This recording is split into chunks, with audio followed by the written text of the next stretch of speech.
再来关心天气哦，最近这几天天气拢真热佮真热，明仔载开始吹东北风，水汽会淡薄仔增加哦。北海岸、东北部佮有大台北东边落雨的几率会增加。气象署是表示，后礼拜二开始会有低压带接近哦，敢会影响到中秋的天气，还佮继续观察。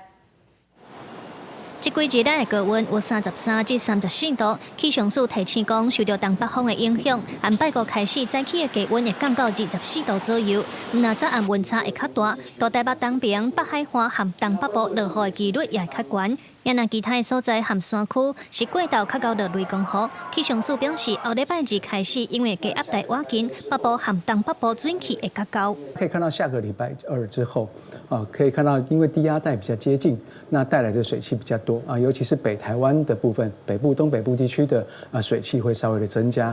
那东半部地区也是会有一些局部降雨的状况。那至于中南部地区，还是以多云到晴啊，有午后雷阵雨的天气形态为主。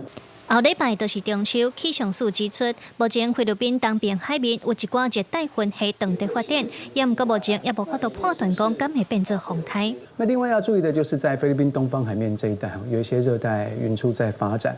那未来呢，这一带呢也会变成一个低压带。那里面是不是会有热带性低气压或者是台风等热带系统的生成呢？还有待观察。 有报员市场嘅讲，这波东北风影响无介大，虽然早暗的温度会较低，不过整体的天气也无要变凉的趋势，就要等到中秋过以后，再继续观察。记者卢尚如、谢桂林台北报道。